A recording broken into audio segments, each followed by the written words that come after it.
so too kind. Well, of course, now that everyone has smartphones, you can just check online. Superman, the Grant Morrison wrote, was Welcome to At the Table with Destiny Comics. Okay, I am Maylene Noel. I am a writer and editor and photographer for 8-Bit Pulp. Brandon Noel, co-founder of the company and publisher. Luis Lopez. I'm a writer on the Pulp. I do comic scripts and short stories. I do a lot. Whatever we need, I just call you. Yeah, coffee, whatever. Coffee boy. No, so it's been harder to do these podcasts with the Kickstarter and stuff going on. We want to get to a place where we're doing these regularly, mostly because I feel like if we actually start uploading these weekly, we might actually get a following. Yeah. Because we get every once in a while, we'll get a hit on one of the videos or something. It's like, I need to be doing this regularly. I can't be doing this once every so often. So we got to hammer out a better schedule to get these flying. I agree. Definitely something that I was looking forward to doing on a weekly, or at least, bi-monthly basis. When at first I wasn't sure if I wanted to do this, because I'm like, what am I going to talk about? I'm just going to sit there, and everyone else is going to talk, and I'm going to be like, oh, yeah, by the way, I'm here, But the more we started doing it, I was like, oh, this is actually a pretty fun thing to do, It is. It's fun, and I feel bad. I've missed, 2 months now? This is only my third one, and I miss it so much. We had a really good one with Maylene, Wayne, and Bonnie here, and who are the editors of the Pulp, and we just talked about editing. Yeah. So I mean that was really fun, and we're going to get to a place where we're doing these regularly and trying to build up a following, because I think it's from a viewer standpoint, I could be wrong, but I think it's interesting to listen to writers and editors and stuff talk about not only something they're passionate about, but the process, because there is no, like with math, 2 + 2 is always going to be 4. That's right. I'm double checking. Lies. But and which that's why some people like math, because there's always a right answer. There's always, if I plug these numbers in, this is the answer you're going to get 100% of the time, regardless. I mean, that's why one of my sisters, she says she loves math because of that, and I'm just looking like, I hate that about math. I hate coming to only one conclusion. If you don't get it, here's why you're wrong. That's why philosophy and stuff is so cool, because there is no right answer. We get the answer when we're dead. Whether the atheist was right or... Oh, apparently our birds have something to say about it. Jesus Christ. Yeah, I know. Quiet all day, except when we get the mic going. Shut up! I think that was their plan. Yeah. But yeah, it's like if I want to be able to put 2 + 2 in a calendar and get 4.3, or 12, It's like, why can't that be the reason? There's some math guy going, because it is, damn it! Some math guy like, I hate you all, I'm turning you off, click. But no, that's the beauty of art, is there's no wrong way to make a comic book. There's no, especially nowadays when, the tools of printing have gotten so much better. When we did Terrifyingly Gruesome Tales of Horror, I did one of the shorts in pencil. And I was terrified doing that, because that shows, because my strengths are my inks. And so all of a sudden I'm putting out my weakest aspect as an artist on display. I was, even at the 9th hour, I was like, maybe I can just ink it real quick. But no, it is this nice pencil piece that shows off the imperfections, shows the weaknesses. And that's something not everyone's willing to show or willing to do. In fact, I recently gave that copy to that book to a writer at IDW. I'm sitting there going, oh shit, that's the one with my pencils in it. He's gonna see I'm a fake. I need the inks. But that's why I like artistic things, because okay, I like this, you like that. We might argue about which is better, but that's okay, because at the end of the day, you still like what you like, and I like what I like. There's no one who can come in and be like, well, you're wrong. you're stupid for liking this, and you know, and that goes for all aspects of artistic stuff, whether it be writing, movies, painting, whatever, you know. Yeah. And I feel like things that are like penciled in and kind of rough, in a way they're almost more artistic. Like if something is way too polished and overly done, it tends to set me off a little bit. Yeah. You like, because I agree, it's got to be a little artistic flair is nice. I just picked up Batman Black and White, which DC's brought back in a 6-part miniseries. Like $5 a book too. It kills me. But Black and White was Wow. My bad. Mario. Let me turn that off. But Now you got me worried about my phone. yeah. It's like Batman Black and White was my favorite book growing up. I loved it because if you're unfamiliar with the title, you pick up one issue, you get 4 or 3 short stories written and drawn by different artists and writers, and they're all in black and white, no color, and they're usually grittier, nitty. You know, some of them are a little bit more lighthearted because they can play with different aspects of the Batman canon, like doing a Batmite story, or you know, this one had a beautiful Robin story. I mean, it was the issue number 1 of the new series had a beautiful Robin story, and at the end of it, it was almost like they prominently showcased that Batman is this adopted father of Robin. And Superman has a cameo in the story, and I love it because Batman curses, and Superman looks at him like, "How dare you!" Not only in front of me, but in front of the kid. Like, it's just one little glance, and Batman just says, "Sorry." You know, like when when Superman is offended by your profanity. I love that. I gotta admit, if I were Superman, I'd be a little proud. Like, I got, Batman say sorry. Yeah. Like, that's not something that everyone can do. Yeah. But in that issue is a pencil sketch. I have no idea how old it is, or a pencil story from Neil Adams. And, his pencils are just as beautiful as his finished, pristine, polished work. And Neil Adams is such a good artist. He did Batman in the 70s. The Laughing Fish and some of those amazing stories, Joker's 5-Way Revenge. He also did the very famous Superman versus Muhammad Ali book. But his art is so beautiful, and his pencils are just so pristine. I was looking at it today, like, my pencils are nowhere near, in the ballpark of that. But, some might argue that, if you use ink too often, maybe you're covering up all the little imperfections that make that piece, not that, Well, I am. I mean, I admit it. Like, I ink it, cover it, ink it. But I'm saying, like I said, that's, going back to what we were saying earlier, that's, if you prefer pencils, then you might say that, or if you prefer inks, I might agree with you, but like, yeah, I'm trying to cover up all my mistakes. Duh, Well, that's the beauty of ink is, because it's something we don't have to do anymore, like the inking process, don't even have to do it. There are some artists, you can just take their pencils and lay in the colors behind it, and the book works just as well. And with today's printing, you don't have to ink it. Back in the day, you had to ink the lines, so everything was thicker for the printing. So you had consistency from book to book to book to book, or copy to copy to copy, not necessarily issue to issue. And it's become such a part of comic books that it's still done today. For that reason, is mostly because it comes out of the traditions of the industry, not necessarily the needs anymore. With that said, I'm a guy who loves inking. Like, I don't want it to go away. I've said before that I think you ink very well. That's probably one of your strong suits. Says the wife. says the wife. Okay, fine. Apparently, I'm not allowed to have an opinion. Yeah. That was an unbiased opinion. Well, What would you rather me tell you everything he doesn't do right? Sponsored.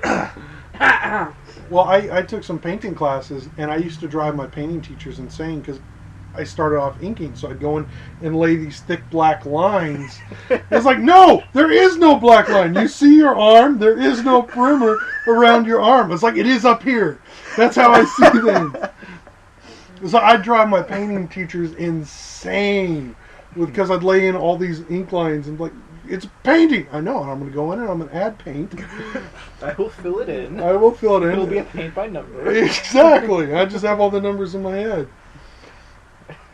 But I mean, oh my gosh, I would so love to see that argument between the teacher and student. I drove a teacher insane, and by the end of the class, she was just like, "Forget it." She's like, "Forget it. I will give you a refund. Just get out of my class." I drove her insane, and she, poor girl, she had like a master's in painting and stuff, and her paintings would sell for like $30,000. Like I had no idea why she was a teacher. She just did it to fill in her time because she could sell one painting and cover a year's salary and stuff. But I learned a lot from her. But man, I drove her crazy because I just, that's the way my brain was hardwired from reading comics for years and years and years. Was it had to look like Kirby, with the foreshortening and the black bold statements and stuff. Like, that's art for me. I just have this image now of this poor art teacher like sitting down at her desk with her hair coming out of her bun, like, is he mentally retarded? Like, he doesn't get it. Like, I have failed as a teacher. Yeah. So but I want to talk a little bit about the Kickstarter. Oh, sad. I know, sadness. Technically, we still have 7 days left on the Kickstarter, but realistically, it's probably not going to happen. I mean, a year's worth of work went into the book, and it really did kind of kill me that the Kickstarter wasn't successful. A lot of things that could go wrong did go wrong. I was promised some money for advertising that never manifested. The video on our Kickstarter page never played. I'd go in and add in another video underneath it. Oh, God. And I couldn't remove the video or retweak it because once Kickstarter approved the video, it was locked in. Oh, damn. So, I mean, I have no idea how many people saw the page, tried to play the video, didn't play, and then moved on. So, there was a couple of things that just kind of killed me. We did manage to raise some money, but with Kickstarter, if you don't hit your goal, you don't get any of it. So it's so like even if we, theoretically raise 5,000, which we haven't, but if we did raise 5,000, we're only 1,000 short of our goal, and like, sorry, you don't get it if time elapses, they don't give anything. and you're like, but. And now, don't you feel bad about that? I know. Yeah. Just so you guys know, we cried. Yeah, We are. Like, We're all or crying nothing. right now. we're crying tears. You just can't hear it in our voices. But I mean, that book is so beautiful. 200-page zombie anthology. And I mean, like, our first volume of 8-Bit Pulp was 180. So you think, okay, 200 pages, not that much more to hit. But then you start looking at that number and it becomes like, can we do 200 pages? Yeah. And, we hit that mark and so much more work went into this. We 6-month planning photo shoot. One of our best shoots ever. I think what killed us most of all was that we were thinking, okay, zombie book in October. How could this fail? I mean, that seems like the perfect time to try and sell a zombie book. It's not like they're trying to sell it in December when it's Christmas time or 4th of July. It's not like we're selling it in a completely different season. And I had friends tell me, "Oh, zombies are so passé." Bullshit. The Nerdist released a movie that showcased all the history of zombies, basically showcasing some of the best zombies ever done and stuff, and it was their funny little take on it. But like, there's just that genre is so rich, and Walking Dead is king, and I'm not gonna harp on that.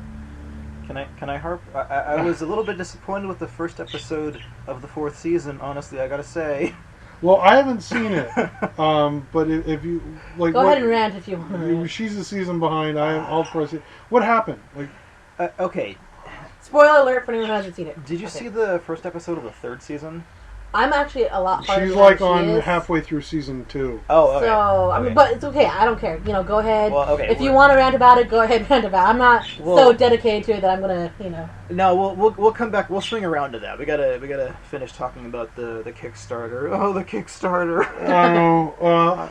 Just But actually, I'm willing to just, as much as I'm really upset by the fact that no one's wanting to help us and everything, the way I look, I had one friend who I met in college, and I met her because she was a friend of an ex-girlfriend, Teresa.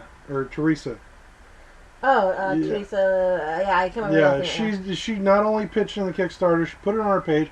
We had friends coming out of the woodwork saying, "Look, I can't give you money, but I'm going to put it on my blog." Well, we definitely had some people who wanted to support us and Yeah. couldn't, for whatever reason. Because, I understand everyone's been really hit hard by the last few years, so I get it, and, I think that I'm trying to think of how I was going to word this now. Like, I had an idea of how I was going to word this, but I can't think of it. Well, and the fact is, we're trying to put out something that some would consider in this economy to be a luxury item, as far as like entertainment goes. Yeah, it's not food, it's not shelter.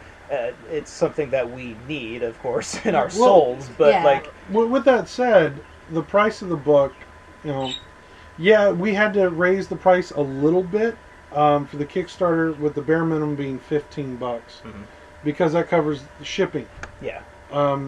Normally, when you buy the book through Amazon, there's no shipping on Amazon, so it's like $10, and even at $15, that's the price of one movie ticket.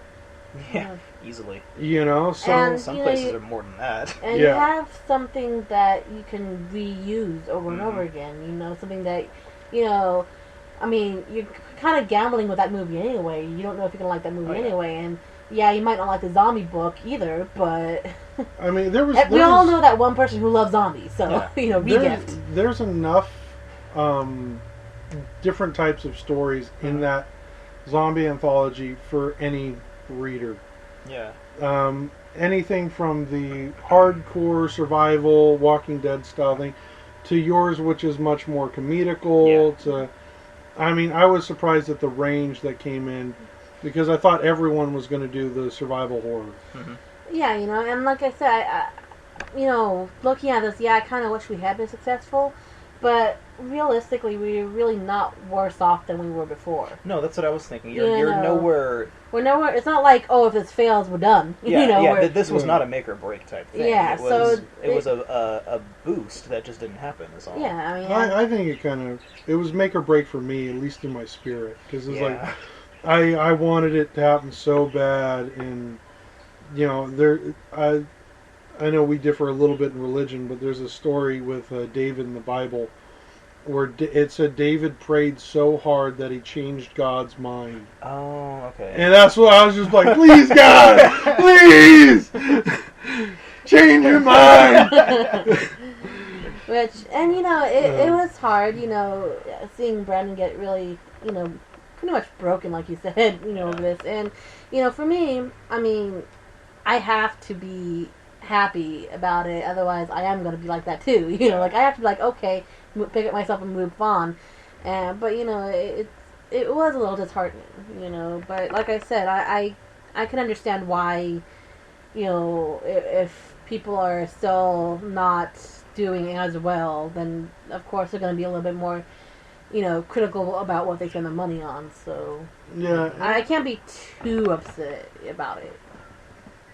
And I mean, it was something fun, because that's what it boiled down to. Is the whole book was really fun. Probably the funnest 8-bit pulp anthology we've ever done. I mean, if we had the money, if we had the resources, I'd love to see 8-bit pulp be a monthly. You know, 3 books a year or 4 books a year every 3 months is cool. And if you're the 2 people who are following 8-Bit Pulp, God bless you. You've been with us from the start. Yeah. I love you, Mom. I was talking to a guy from IDW, and he said anytime I do a book, I tell him I know we're going to get 10 pre-orders, all for my mom. You know. But yeah, I mean, I guess at this point, that's just what we gotta do. We just gotta pick up, move on. You know, understand that this isn't gonna be the last one. Yeah, you know, yeah. just, Who's to say we can't do another Kickstarter Yeah. a year down the road, or 2 years, or something? You know. I mean, maybe we just need to wait a little bit longer to get more people interested. You know, and like Brandon said, it's hard when we don't have the advertising money. You know, that's the hard thing. I mean, I'm sure if the money had come through, we could have had a lot more people interested or looking into it. But just it's hard when you don't have the resources to tell people about it. Be like, hey, look, this is an awesome book. You know. Yeah, I mean, it's literally just us. We're small. We're local.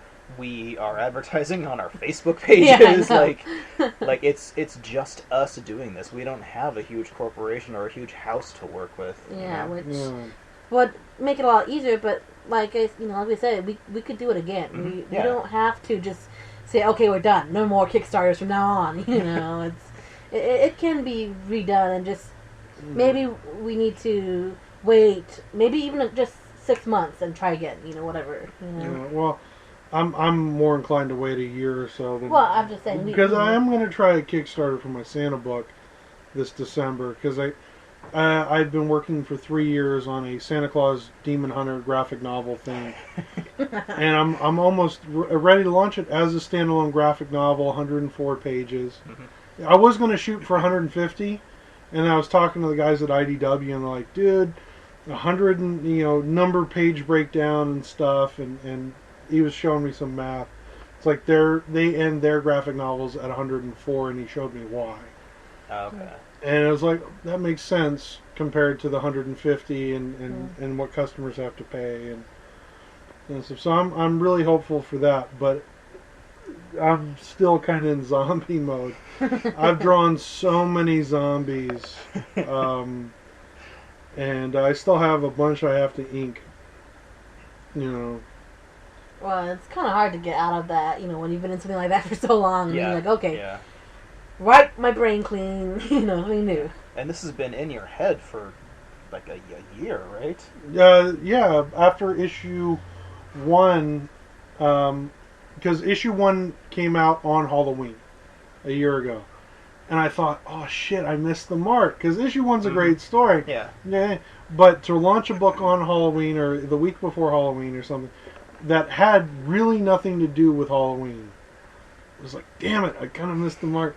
So it's like the next year around, I was thinking, yes, solid horror book. And definitely next year we'll do another horror book. I don't know if it'll be so narrowed or themed on. I don't know. I gotta say, I zombies. kind of like the focused theme as far as just zombies. Yeah. Because I wasn't in the mindset of writing a zombie story before I started, and then once I did, I realized that it was kind of fun to just focus on this and not be so broad. Yeah, I think that's what almost everyone's attitude was. Because I know for me, I was like, zombies, really? Can I pick something else? Because, I mean, I'm not a zombie person to begin with, but I'm like, to write one, that would be really hard for me. But then, of course, at that point, I was like, became like a Barney from How I Met Your Mother. I was like, challenge accepted. And so I also kind of like the focus theme, which, next year if we do another focus theme, where it's like, okay, just vampires or just whatever, then I could be like, hey, that's kind of cool, because then you got this whole book focused on one type of scary thing, so I think that becomes a point of interest to whoever likes that, particular thing. Yeah, and I mean, it with what we're going to do next year. I mean, next year, I wrote at the end of the denouement for this one, because normally I have like the cover already set up for. I don't have the cover even remotely figured out for volume 5, but like volume 3 and volume 2 have the cover the next cover on them in the back of the books. And I was like, coming, next volume or whatever. I wrote, I don't know how many more years we're going to do this, but I know that we've done it for a year. And that was like my victory stance in the denouement wrap-up of issue 4. It's like, we've done it for a year. I mean, most indie companies, if they're lucky, get 4 books out a year. This year alone, we did 8. 8-Bit Pulp by itself did 4 volumes. I mean, that's something to stand on. That's something to be proud of. Yeah. I've been tempted to just take all the copies of the books that we put out, the 8 that we did this year, send it to a publisher, or because we really need a literary agent. This is the books that I got done this year. Yeah. Get me a position where I can write full time. I will get you double that. Yeah. Because I mean, we need a distribution deal. That's what's killing us. And I was hoping, because that's what the Kickstarter was about, was trying to raise the money to get into Diamond. That's what we need. We need distribution. We're going to keep doing this.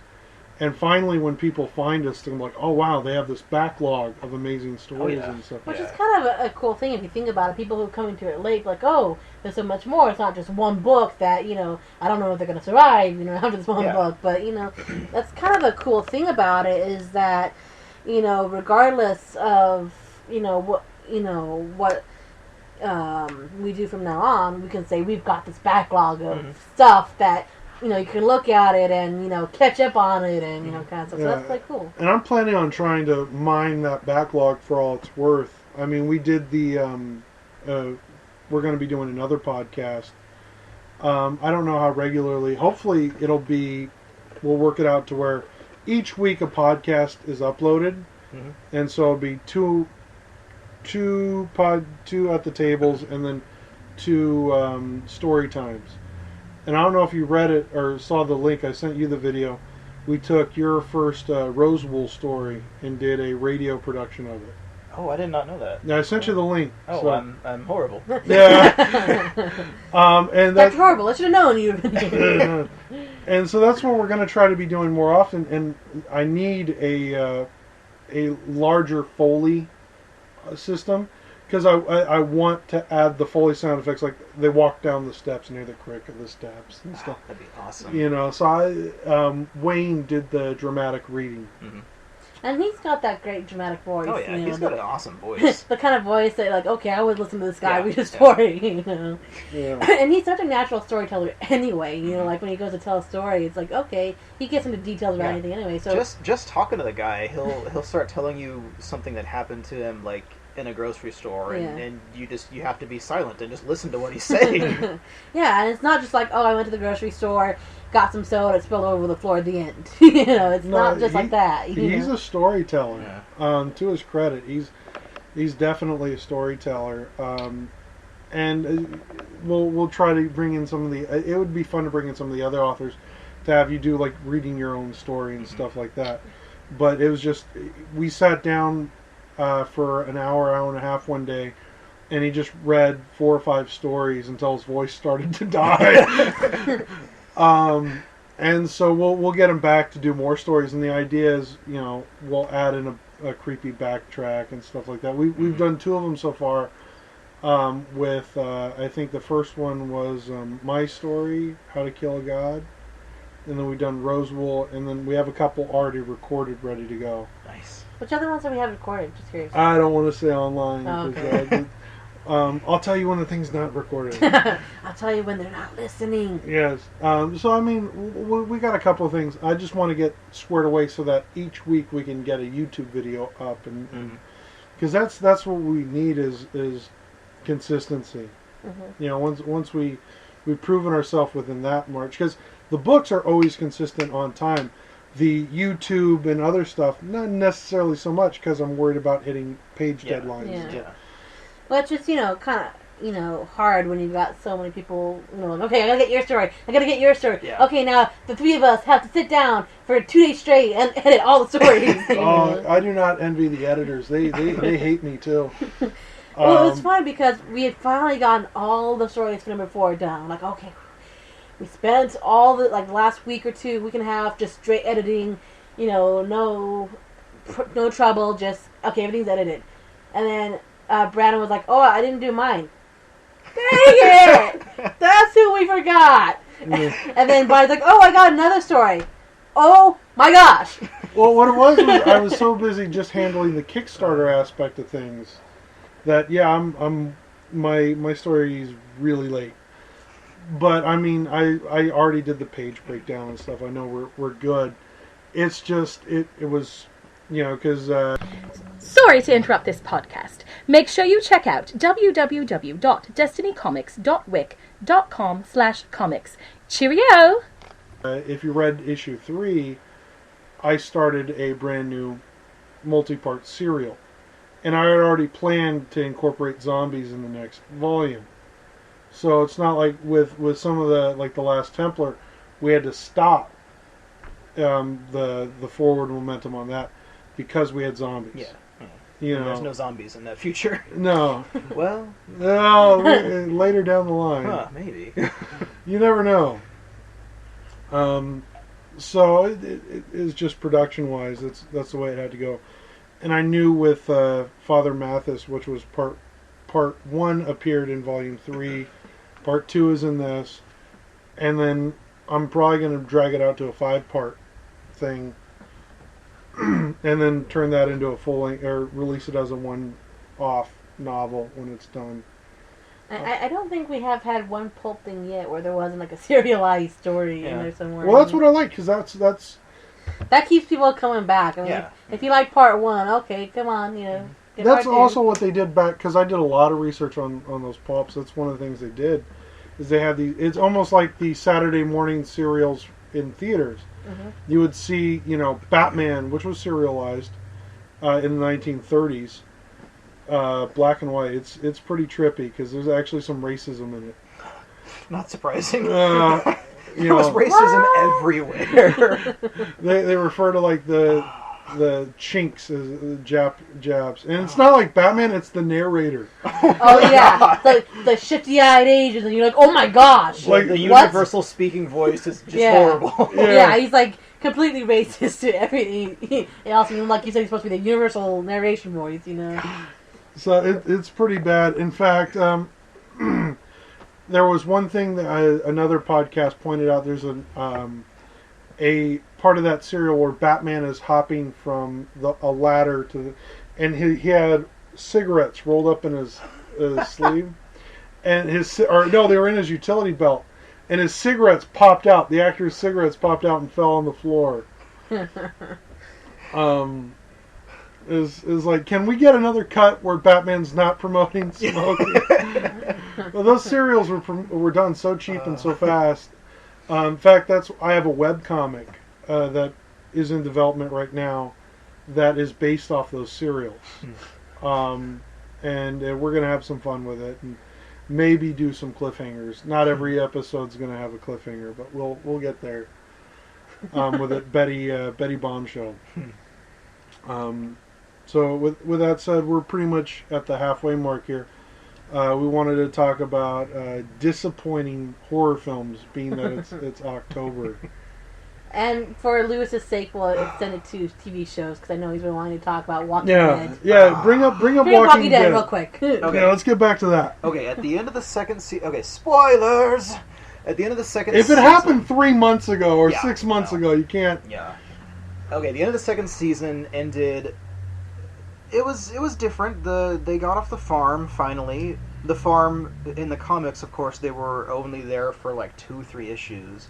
They dragged it out for a whole season. That bothered me. Everybody hated it, and I kind of liked it because I liked the more in-depth character changes and the shifts in dynamics. I thought that was kind of cool, but honestly, it did drag on a lot.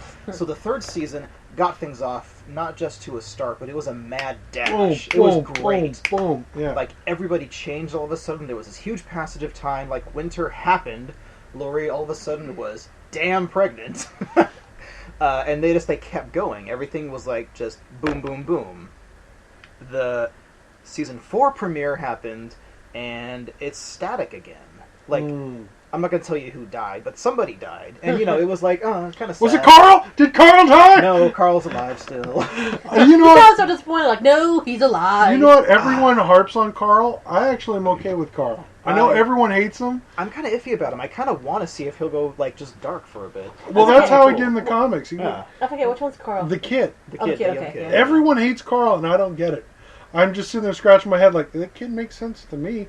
He's surviving in a world where all the rules that he's known, out the window. Mm-hmm. There's a scene in the third season, that third season began, when he's eating, like, he grabs dog food. Oh yeah, that's the third season premiere. He goes to eat dog food because he's so hungry, and his father is just like, no, and he smacks it out of his hand. Like, that kid will survive. Oh yeah. They will all die, but Carl will fine. make it. Yeah. And like, I like that aspect because he loses his humanity, but in a world where humanity is a luxury, I get it. Yeah. I totally get it. So what's really pissing you off with the season 4? I don't feel like anything happened. I feel like it's an episode that could have happened in the middle of the third season.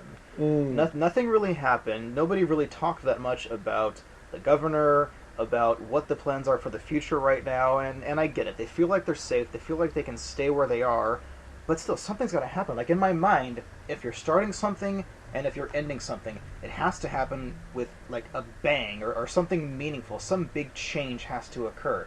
You can't write a story about a character who's just going along and doing his thing for, like, the whole novel. Something has to divert him all of a sudden. Yeah. Something has to change. Or- If you're static, then you're stale, and then you die. Like, that's it. I feel like that episode was just kind of them just going through the motions again.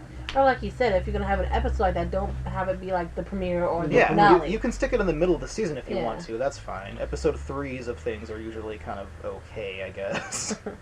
Yeah. Well, it's like with Walking Dead, the comic aspect of it anyway. That book was totally under my radar until they were like in the 70s or 60s. That's when like I started to hear about Walking Dead. And the 1 or 2 issues I picked up, they were already in the prison. Yeah. So I was like, I did not jump on from the beginning. I didn't try to go back because, now it's easy to get the reprints.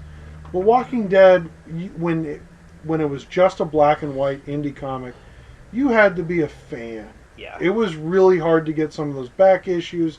There was only like 6,000 printing of the first issue, something like that. And now a first issue goes for like hundreds of dollars. Yeah, Easily. It is one of the quickest rising books in the industry. And it was I'm proud for Kirkman. I think it's a great feather in his cap. But even like that was something he did, and everyone was wondering like when are they going to pull the plug on this? Because his best-selling book at the time was Invincible.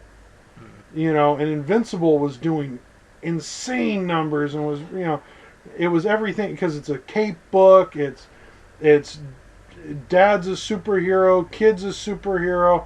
Kid has dad issues. I mean, it unfortunately, Invincible came out right around the same time as Sky High, Disney's. Oh, I remember that movie. And so everyone thought he was aping Sky High, but that book Invincible was in production 6 months before that. So how could he know? Sarah loves Sky High, and it makes me laugh. It's not a bad movie. I love anything with Bruce Campbell. I'll sit through some bad. I was flipping through Netflix and Congo was an option. I was like, Bruce Campbell's in that for like 30 seconds. Like that's what I was like I'll sit through this movie to watch Bruce Campbell. I'm not a regular watcher of Burn Notice, but sometimes I'll sit through an episode to see what Bruce Campbell's doing. It's kind of cool. There was one episode where they actually referenced Evil Dead and gave him like they referenced the boomstick. He's improvising his own like potato cannon thing. Yeah.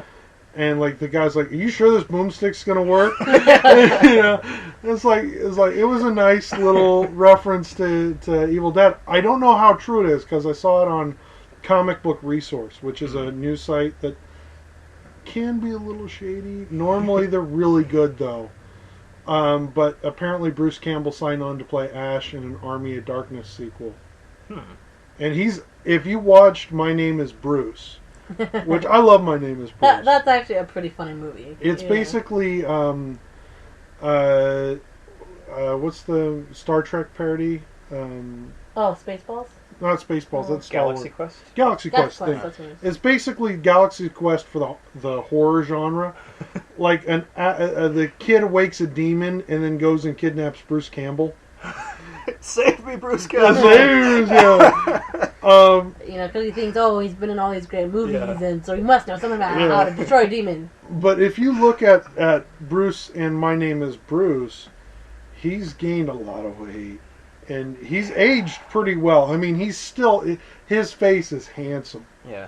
But he's entitled to it. He's in his close to his 50s. Well, yeah, I mean, that's. I feel like that's just kind of the sad thing with some actors these days. Like, I love Nathan Fillion, but he's put on a couple pounds here and there. But it works for the writer in cast. It does. It would be hard for him to go back and do a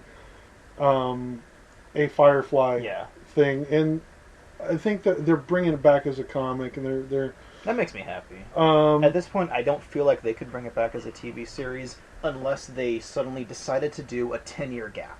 10-year gap. They would have to. Yeah.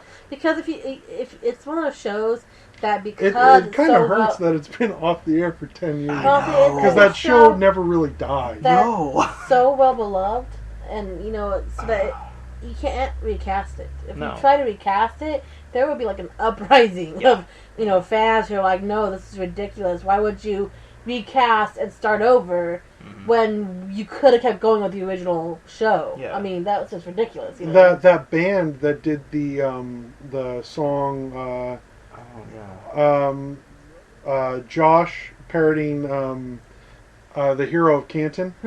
There's a band, they put out a song basically saying, I want my big fat damn Firefly trilogy. Like, I want my big fat damn Serenity trilogy. And I say do another movie. Film it like Back to the Future 2 and 3. They filmed the 2 and 3 congruently. It's actually cheaper. Superman 1 and 2 was filmed congruently. Like, it's cheaper to take these big tentpole films, film your movies 1 and 2 congruently, which means no time has passed. You can release them 2 years apart. But as far as film goes, no time has passed for the characters. It doesn't necessarily always work, though. Remember when they did Matrix 2 and 3? Yeah, but there's a story issue there. That's not a production issue. That's true. That's a story issue. And I get what they were trying to do. My problem was I think they took it really religious. Yeah. And I'm a Christian. I get what they were trying to do. But Cyber Jesus just didn't work for me. Yeah, no. Neo on the crucifix. I didn't... That franchise is actually in trouble right now because a woman, graphic artist, proved that they stole her story. I thought that was like a rumor that they debunked on Snopes or something. No, it was a comic book artist, black and white graphic novel. She took him to court and was able to prove, like, red pill, blue pill. That was in her script. Wait, that actually was a thing? They ripped it off. It wasn't called The Matrix, but of course not. Well, my question is it because no one believed you that it took so long for I think so. I think there was so much faith in the Wachowskis that, like, no, they wouldn't steal.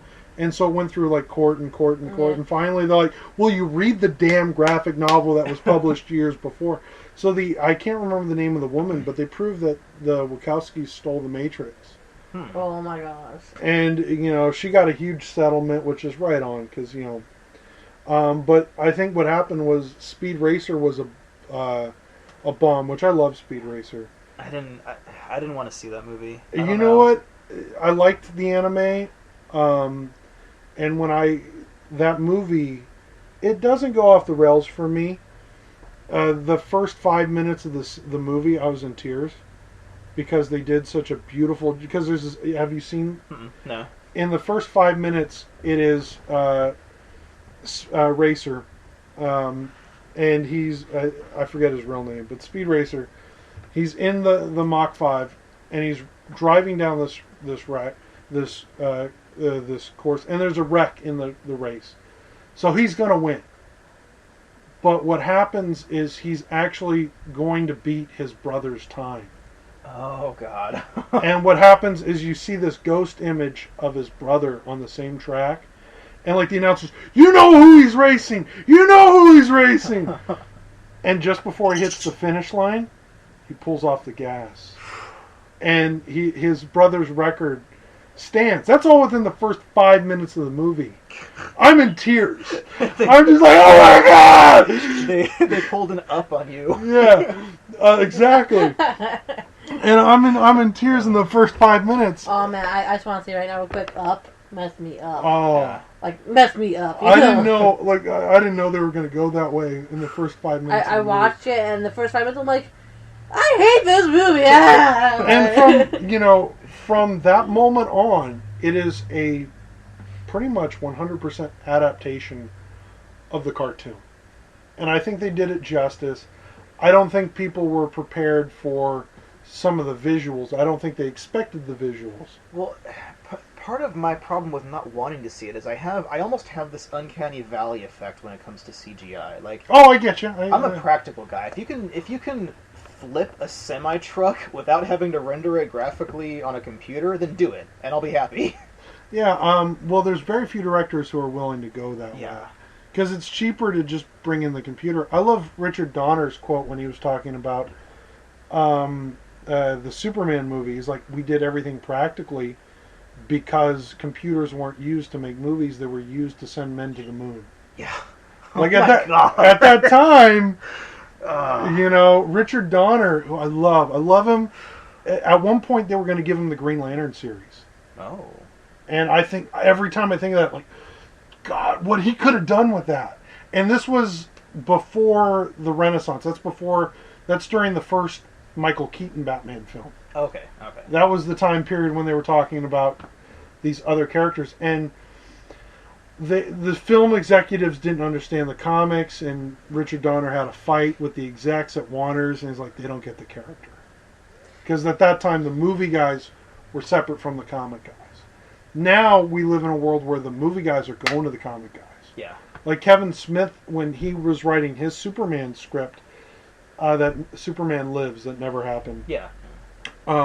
He told the guys at Warner Bros. Like, why don't you go to the writers for DC? They put out a Superman story every month. Yeah. They're better equipped to do this job than I am. That's kind of their thing. Yeah. Well, that's kind of been the trend for a long time, is, until kind of recently, where it's like, they don't understand this, so they're like, well, like, Brandon and I have talked about it before, the live-action Tick TV show. Oh, so good. Apparently, good. Apparently, the powers that be wanted to take him out of the blue suit. Like, does he have to wear the blue costume? Does he have costume? to wear it all the time? And you're just like, what? Like, that's the Tick's skin. Like, that's what it is. That's what they call it. They call it the suit. They're like, does he have to wear the blue suit the whole time? You mean, does he have to be him the whole time? Yes, he does. You're just like, yeah, have you... Just pick up a comic. Del Goro, when he was doing Hellboy, executive said, does he have to be read all the time? Can he just be read when he gets angry? Was he like the Hulk? Yeah, like that's what they wanted. Red Hulk! Red Hulk. And he's like, no, that's another character. Like, he's got to be Hellboy. Because I get it. Executives are looking to cut production. Hellboy is a prosthetically heavy character. Mm-hmm. And Ron Perlman has said on everything, like, when he's shirtless, that's Ron Perlman's abs. Like, he was built like that, Nice. That's sexy right there. I love Ron Perlman. Ron Perlman, I think, is such an underrated actor because he's Hellboy. He was Conan. He was Conan's dad. He was Clayface. He's Orion from the Justice League series. He's done so many voices. I love his voice work. Oh Dear my God. Ron Perlman. Yes. My husband's in love with him. The amount of voice actors for comic book movies and TV series that do it very well is like it's on your hand almost. There's this video going out right now. It's been out for a couple of weeks now. I was late watching it, but the guy who's doing the Joker's voice in the new Batman game, because it's not Yeah, Mark Hamill. he retired, I think, unofficially. Mark or Hamill. otherwise. Well, apparently I read an article where apparently Mark Hamill retires every 10 years That's what I figured, from the yeah. Joker. Yeah. Which is fine because it's such an intense character. You got to Oh, take yeah. a break. And then the Arkham games went so dark with it. Yeah, I they mean, did. darker than what he's done in the past. So it's like there's abortion jokes. There's which is some of the darker comics and stuff. But I get what they did with it. But he read at a New York Comic Con. He read the Alan Moore speech from the Killing Joke. He performed it as the Joker. It gave you chills because he talks about in that very famous. He talks about how. The universe has an exit door for when the world just becomes so unbearable. He goes, that exit is insanity. And he does this beautiful speech, nailed it out of the ballpark. And then on top of it, for Batman Origins, yesterday they just released the teaser trailer, which plays right back into Batman Begins. Mm-hmm. It was just so well done. What they did with that. And I'm looking forward to that video game. And I don't look forward to many video games. I'm of a generation where I'm trying to go back and buy the video games of my youth. Oh yeah. Not necessarily looking at what's coming out next year. Like I don't care about Assassin's Creed. See, I'm even like that too with some of the old PlayStation games I had, and then traded in for another game, and now I'm like, why the hell did I do that? I love that game. Yeah. I mean, and I think, I'm the same way. I mean, when, we first got Donkey Kong Country again, I was like, oh my gosh, I spent hours at this game. This game's amazing. And Brandon just watched me. He's like, how do you know every stupid secret in this game? And I said, I told you I played this for hours as a kid. She beat it like in a 3-hour span or something like that. I came out here at midnight and she's like, I'm almost done. She's fighting the boss. I was like, my God. He's just like, now I know what I look like. There's games I never even got to beat that I want to go back and buy. Turtles in Time and stuff like that. Turtles in Time, yeah. It's still like $20-$30 on eBay. Did you ever play Tournament Fighters, like on the Super Nintendo with the Turtles fighting game? Yeah, I did. That sucked. Yeah. I wanted it to be better than what it was. I really did. I don't know. I bought the Wii version that they released for the 25th, and just because it had like original Eastman art. Yeah. And it was artistically really cool. It was. And I mean, I love the Turtles comics that they're doing now. I got to chat with Tom Waltz, who's writing for IDW their Turtles books, and he's writing their Ghostbusters. And apparently I was unaware of this, but next year or coming up here real fast is the 30th anniversary of Ghostbusters. No way. And they're like, we got plans. Oh, that's Like, exciting. he's like, we got plans. Oh, that's cool. So I was like, I was like, oh shit, and I know Turtles or Ghostbusters is about to be big again, and I love that movie. I love the comics. Well, just like a year and a half, 2 years ago, they released that Ghostbusters video game like across the platforms, and Sarah and I actually have it for the Wii and the PS2, so that's kind of cool. Yeah, I only got to play that at Comic-Con. I want to buy it. It's a neat game. Yeah, it's pretty cool. And the thing is, they've incorporated the game into the comics. Because it's like, because it's a period piece. I think that game takes place in '92. I don't know. Something like that. I just want to point out that it's kind of creepy that now a period piece is 92. Yeah. Oh God! I want to say that's. Oh, what have we I was done? like 5 at that point. Okay, I'm depressed right now. Yeah. So that a period of my youth is now considered retro. A period. And how many people listening to these podcasts are like going to be 17 one Oh, day? gosh. Oh, we're so old. Oh, don't say that. I'm closer to 30 than I am 20, and it's just like, well, Me too. It bums me out because like I'm gonna die. I was like, I'm gonna die. Just drawing the teddy bear. It's like, save me, Mr. Cuddles. Yeah, but you're not gonna die tomorrow. But it's just like crazy looking back. It's like I just thought about this the other day. 92. 92. Those people are 21 this year. I know, it bugs me out. I'm just like, what? Like that gives me the creeps every time I think Yeah. about it. You know, it's It's like like you're not old enough to drink. Like, Yeah. like When were you born? Were you born after 2000? Yeah, don't talk to me. no, I no. know. I can't handle this I don't right want to talk now. about millennium babies. No. Oh. Did you see the Berlin Wall fall? No. No. You are not a man. No. She's like, oh. I remember seeing that on when the wall fell on the news. Yeah. Just being like, and my mom and my dad they were crying. And See, my mom was trying to tell me how important that was, and I was I was just the same barely way. young enough to not really know. I was Yeah. just sitting there like I didn't get it at the time, but I was Yeah. just like, oh, what did this wall do? I know.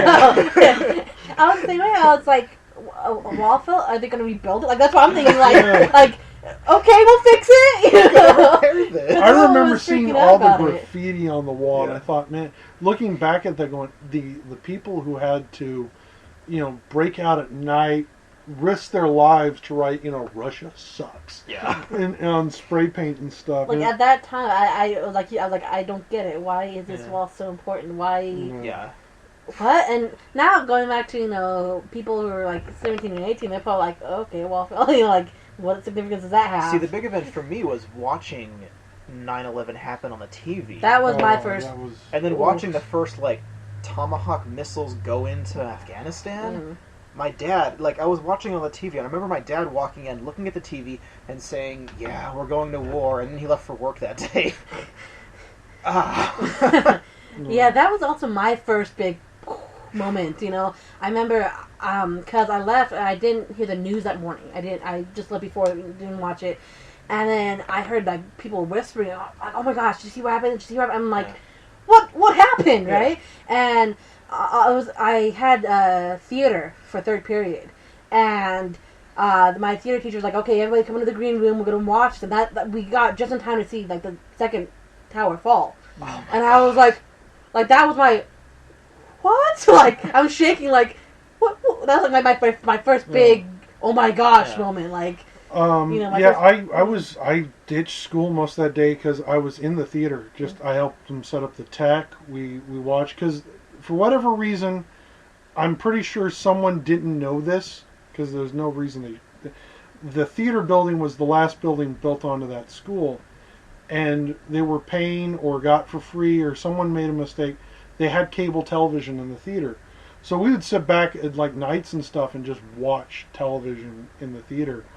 And it was not just on one television, it was all the televisions. So the green room was the one room that was biggest. And we were trying to pipe, because there was a projector in that theater, we were trying to pipe the television onto that projector. Mm-hmm. And oddly enough, third period was the one period where I just left. So there's all these moments where throughout high school we just missed each other. yeah. And the only time I was there, he was like, "No, I'm gonna go take tests." Yeah. So It's like that British hallway comedy with all the doors just going Yeah. back and forth. anyway, The mousetrap, yeah. but there's this Marvel.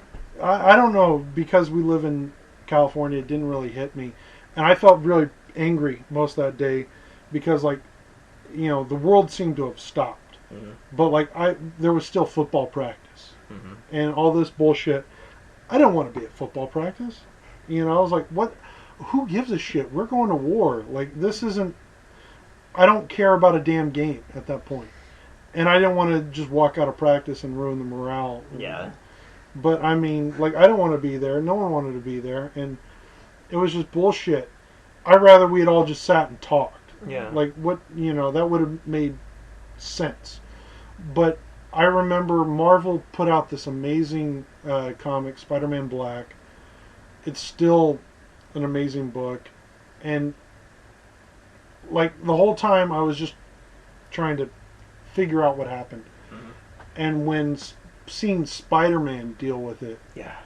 I dealt with it. Yeah. And because when that book came out, they did a limited print run, and they sold it, and all the money from that book went to relief.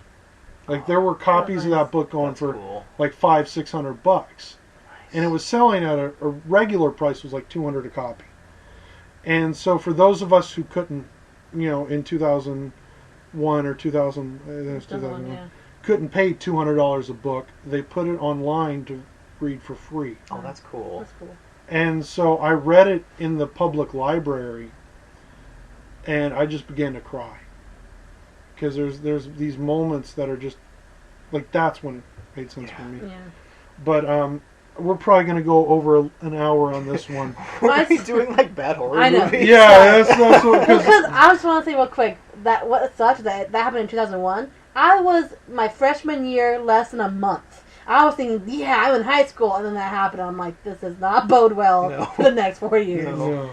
Like, the world has just ended. Yeah. Shit. And I'm not even old enough to drink. And when real-world events start impacting comic book universes, that's how you know it's huge. Yeah. Yeah.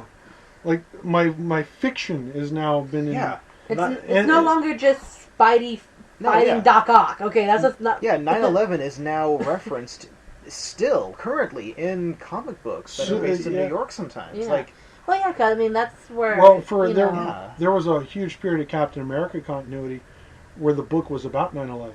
oh, wow. Because he's in that Spider-Man issue as Captain America helping pull people out of the wreckage and stuff. Oh, my God. And there's hardly any dialogue in the whole book. There's very little dialogue. And they did that intentionally because what can you say? Yeah. And Spider-Man has the lines like, I don't even know what to do. I don't know what to think. There's only one person who does. And he looks up and he sees Captain America. And it's like, because he's been here before. And he, is referencing not Hiroshima, but yeah.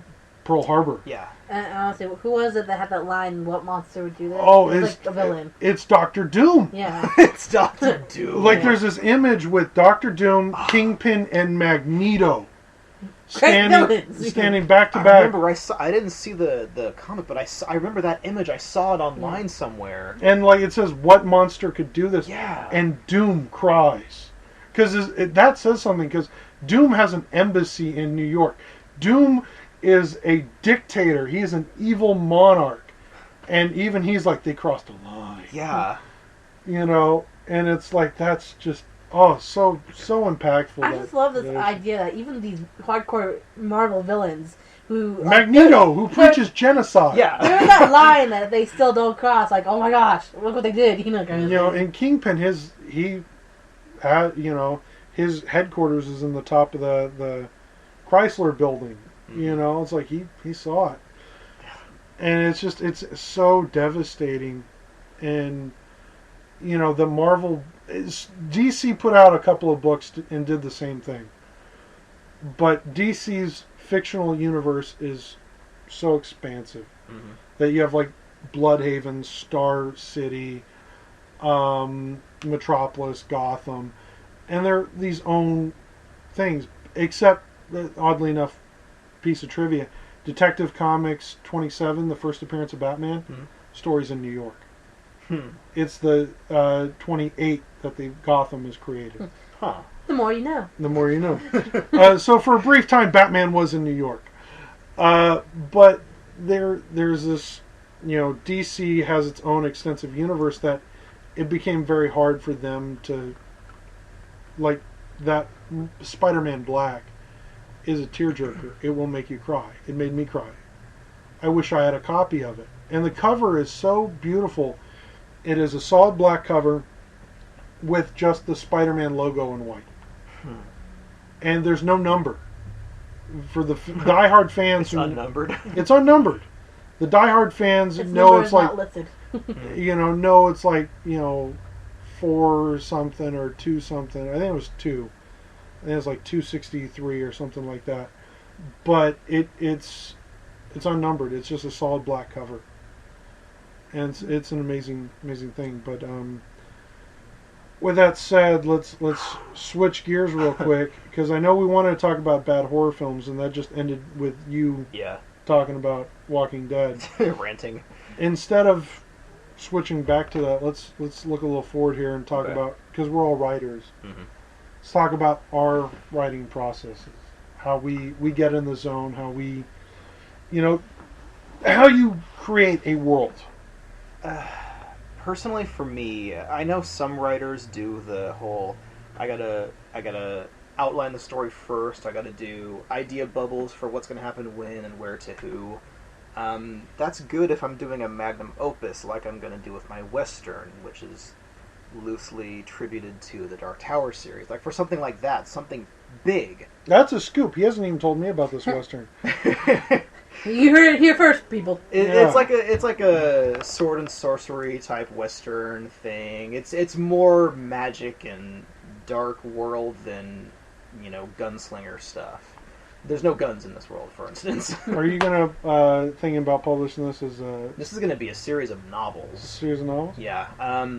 I'd like to do a couple short stories here and there in the pulp, of course, but it's going to be a series of novels. Well, we'll talk a little bit off camera, or off mic. I'll help you get set up with your own indie publishing thing if you want to. That way, you get all the royalties.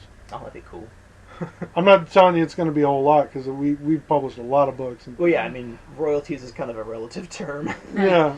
By royalties, we mean you might get $1 here, $1 there. You And know? that's a soda at AMP, and I'm good with that. Yeah. But we'll talk more. But like, for most of the stories that I write, or at least in the very beginning stages, I just write. I have this idea in my head about something that I want to happen, and it's getting to that point.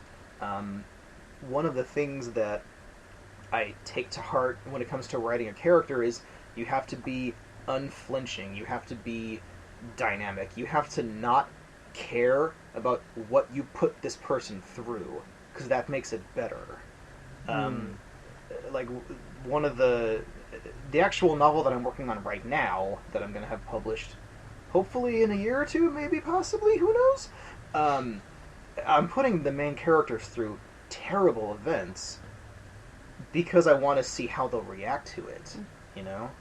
You have to care but not care. You can't save them, is what I'm saying. Like, you can't be like, oh, I'm not going to put you through this because I love you. Yeah. You have to Game of Thrones it. Like, everybody could be on the chopping block. Who knows? It keeps the reader interested. I don't want to walk them through something. I don't want to cater to them. I don't want to be like, okay. It's a story. Everybody's going to get a happily... No, fuck happily ever after. Screw that. That's not realistic. Yeah, seriously. I mean, it's good for if that's the kind of story you're going for. If I'm writing a romance if novel, it's yeah. like a romance, or like, like the Grimm's Fairy... Not even the Grimm's Fairy Tales, but, like if that's the kind of story you want to write, then of course that's what you write. And, there is an archetype for stories like that. And it's not a bad thing to end with, but, I mean, it's not everyone's cup of tea. No. I mean, not everybody is going to be happy with everybody lived happily ever, nothing ever happened, kind of thing, so... Yeah, that's one way to look at it. And there's some characters that are a little precious to me that I'm not willing to kill off, because with comics, I have an advantage because nobody ever stays dead. Nobody ever stays Nobody dead. ever stays dead. Everybody seems to have Dragon Balls in comics. Yeah. Except Uncle Ben. Oh god, Uncle Ben. Uncle Ben. That's the one thing that would have been funny is bring him back in Marvel Zombies. Never saw Uncle Ben in Marvel Zombies. Just one Uncle Ben shuffling around. Oh, that would mess him up. Yeah. Having to kill his uncle. Again. I'm surprised they didn't do that. But yeah, everyone comes back. And like with Mr. Cuddles, I have a clear outline of where these characters are going to go. Mm-hmm. I have this little girl who's the main focus of the story. Eventually, we're going to get to a place where she's going to grow up and start, her sexual revolution. Mm-hmm. And how does the teddy bear react to that? Yeah. The symbol of her innocence. We all kind of know how the parents would react and everything, but it's like the teddy bear's like, I was there when you were 2, kind of thing. The teddy bear's going to have privy knowledge because the parents are going to be out. Mm-hmm. I have a whole scene with her making out with a boyfriend, and the teddy bear just like throwing shit out. Like, oh, what the, get off her. She's not your toy. Get off her.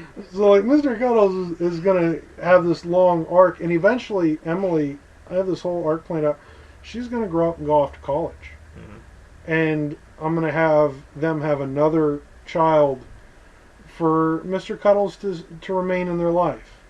Even though he's probably going to be given the option to move on now that she's a grown woman. Mm-hmm. But I have long-standing arc, and where that arc is going to go, I don't know, because Mr. Cuddles is also open to vampires, zombies. Mm-hmm. I've already hit vampires, well, a vampire, or two. Vampires, zombies, demonic toys. It's going to be a long road with Mr. Cuddles. You have demonic toys. Have you tried, like, legitimately animated voodoo dolls? I haven't gone there yet.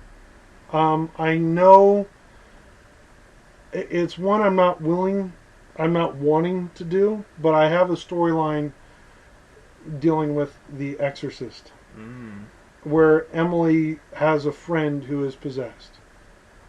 And it's, spinning head, pea soup, the whole 9 yards.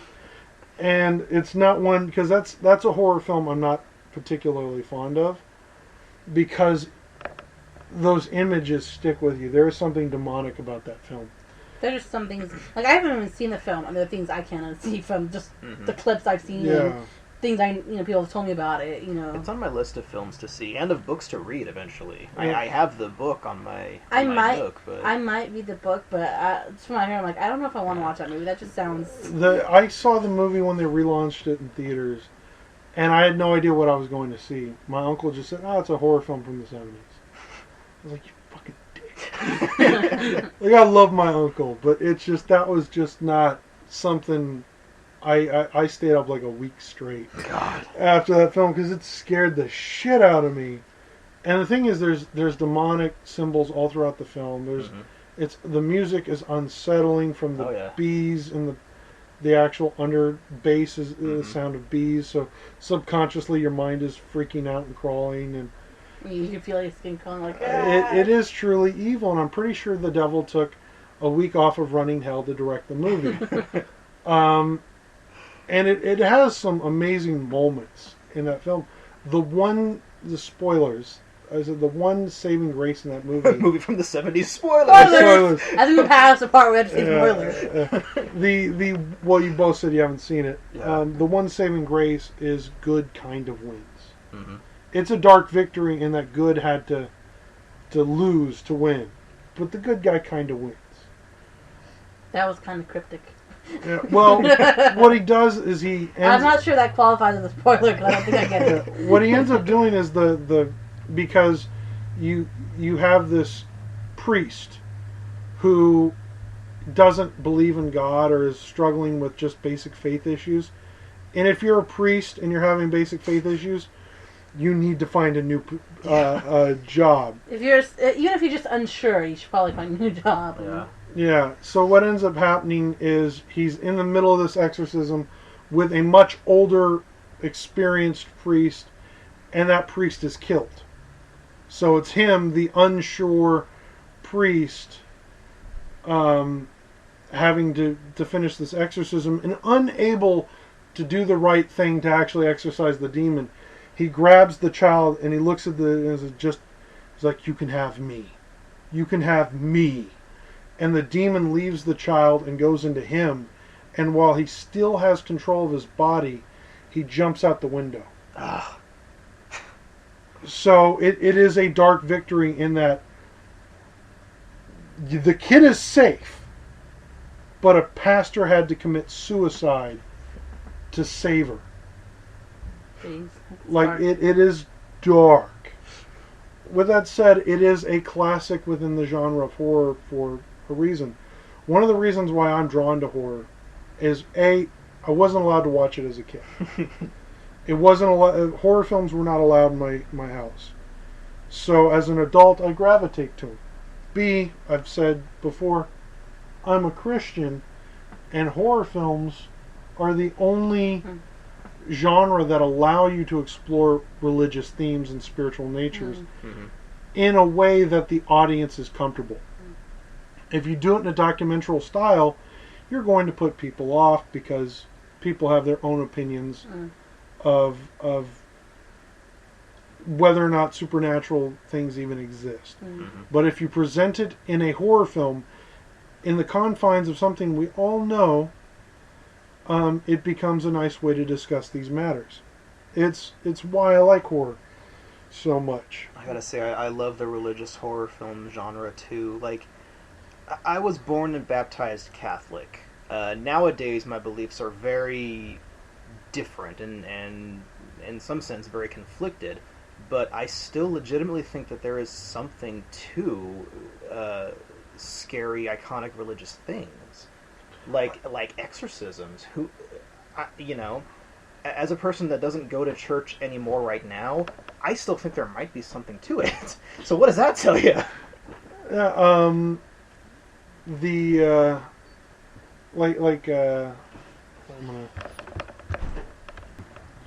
but horror is something that I've just always gravitated towards. With that, getting back on topic though, hold on. The process of writing, how we write. Yeah. What I tend to do is I tend to shut everything out. Try to get off Facebook. Facebook is such a time suck. Yeah, it really is. And it's something Mark Twain never had to deal with. Oh god, that'd be great. I love Twain. He's one of my favorite writers. But when he had something he needed to express or something, he was able to just sit down and get it out. So I sit down and then I listen to music.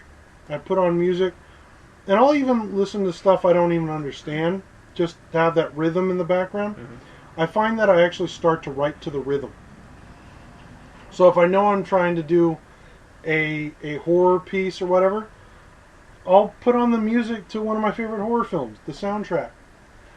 Or, so what I do is I end up just writing the music. Like I said, if I'm writing a horror piece, for my zombie piece, I put on the soundtrack to Return of the Living Dead. The whole soundtrack? The whole soundtrack. I listened to it like 7 or 8 times. There's actually one song in there. It's not bad.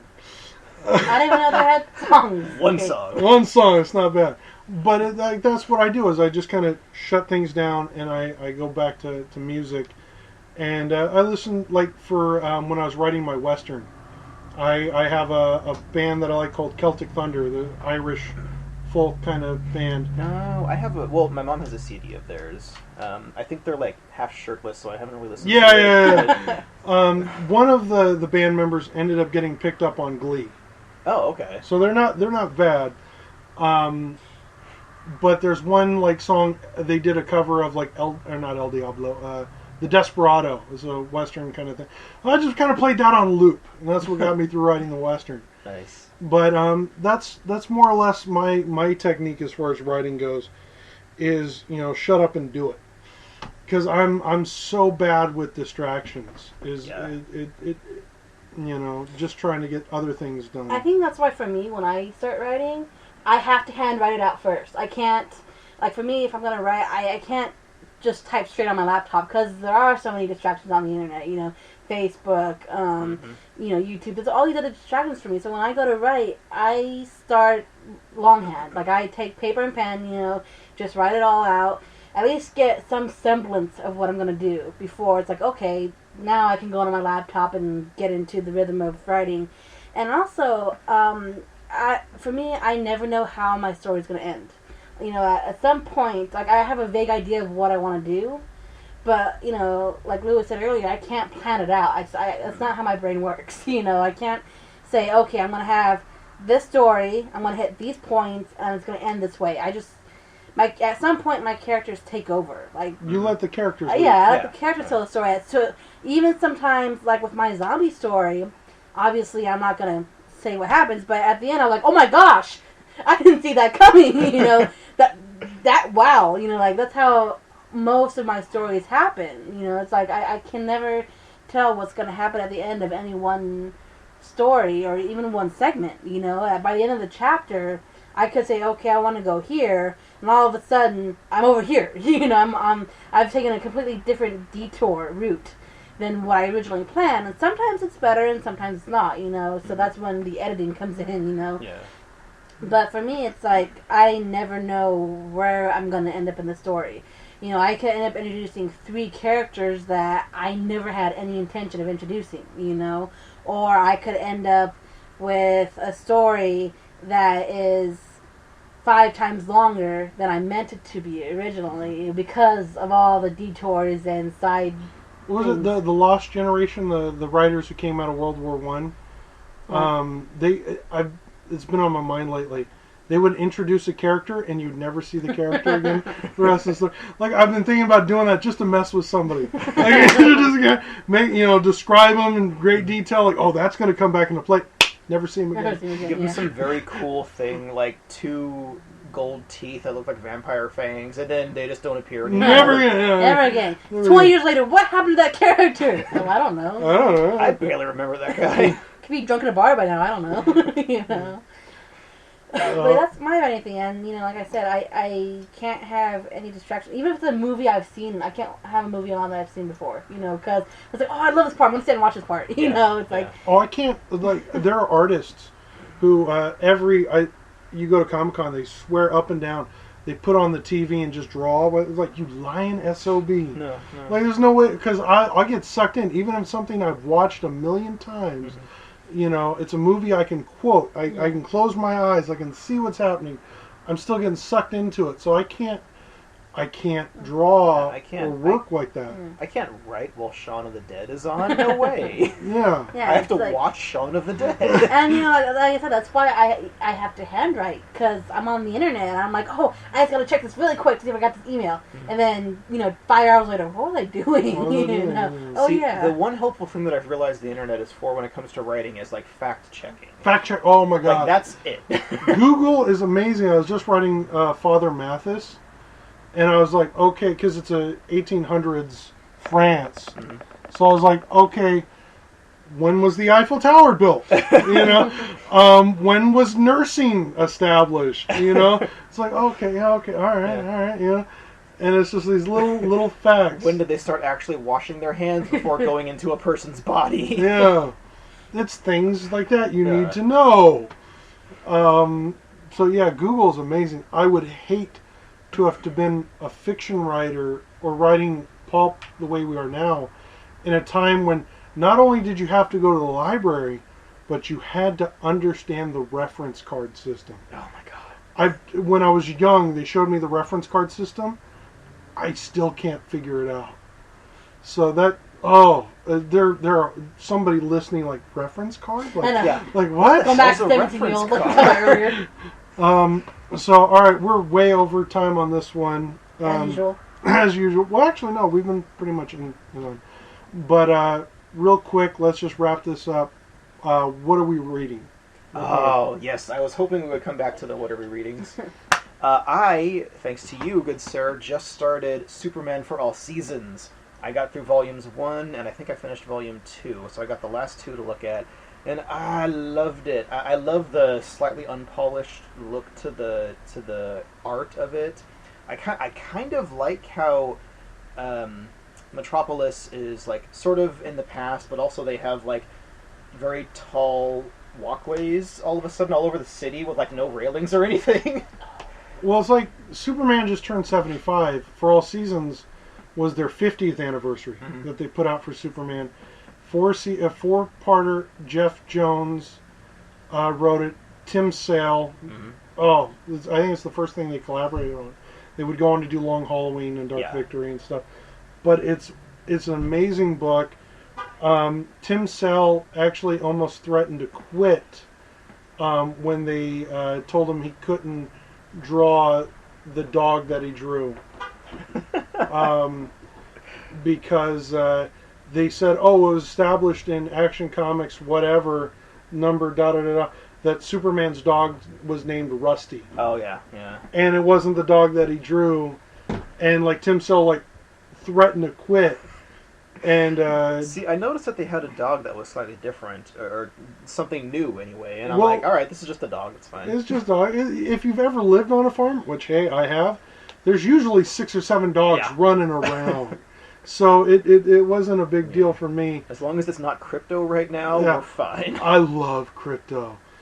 But what I'm reading is, sticking to comics, I'm reading Batman 66, which is the Adam West, Burt Ward reimagining of Batman. They just brought in the Red Hood in that continuity. Nice. but they managed to keep it separate so that the Joker that we see is still the Cesar Romero Joker. Oh, okay. It was pretty cool. I was actually worried when I saw the cover because I was like, no, they're gonna retell the Joker's origin in the '66. I was a little worried, but I'm reading that. I'm reading Forever Evil, which is the big DC 7-part miniseries they're doing, where it's a crime syndicate story, which the crime syndicate hasn't really been seen for years in comics. So it's their big crime syndicate story. And I'm reading Ghostbusters and Teenage Mutant Ninja Turtles, really. Novel-wise, I pick up and read things here and there, but mostly I've just been reading the pulp stuff. Yeah. Okay, well, I kind of veered away from comics for a little while because Brandon's mom lent me this book. It's the first in a series of books, I guess. It's like 5 books in the series, and the first one's called City of Bones. Oh, that's the Mortal Instruments series? series? Yeah, Mortal Instruments, yeah. I just finished reading that, actually, for the first time, and it's actually pretty interesting. I mean... Wasn't it based on, like, Twilight fanfiction? I don't know about that. What isn't anymore? I know, what isn't anymore. 50 Shades of Grey. Oh, my God. Which I've never read it and have no intent to read it, because... anyway... Or maybe that was it. I don't... That was based off of Twilight fanfiction. That was. But I don't know if this one was or not. But it was a pretty decent story. I'd probably give it a 7 out of 10 conservatively. You know, it's about this girl who finds out about that some of the otherworldly stuff exists. You know, like werewolves, vampires, that kind of stuff. But like she finds out her parents were a big part of this world, but her mother ran away from it, and she didn't know anything about it, and her mom was trying to protect her from it because of all this crap that happened in the past. And it was a pretty decent book, it wasn't, I probably wouldn't give it a, huge, like, yes, you have to read it kind of thing, but for what it was a pretty decent book, and I may or may not continue reading the series. I haven't decided yet. But yeah, I'd say conservatively, I'd give it a 7 out of 10 rating. Not a bad read overall, definitely better than the Twilight series. But then again, anything is better than the Twilight series, I'm really looking forward to the next book in the Dresden Files series, Skin Game. Do you read that, Jim Butcher? No, I love Jim Butcher. I haven't read Dresden in a while. But he did that Spider-Man book. He did. He did such a good job on The Darkest Hour. Jim, you're wonderful. Keep doing your thing. I want him to write Spider-Man again. I really do. Man, I'm really looking forward to Skin Game. I've read all the Dresden Files books. I've read a lot of the short stories. The TV show was great. Yeah. I know the show varied from the book. It was very different, but it was its own creature, I think. Yeah. So, all right, that was At the Table with Destiny Comics. Bye! The following podcast was a production by Destiny Comics, sponsored by DestinyComics.wix.com/comics. Recorded live in Hemet, California. Produced by executive producer Michael Sanders. Special thanks to any and all guests who participated in the previous podcast. This concludes our broadcasting hour. Thank you. Brandon, there you are.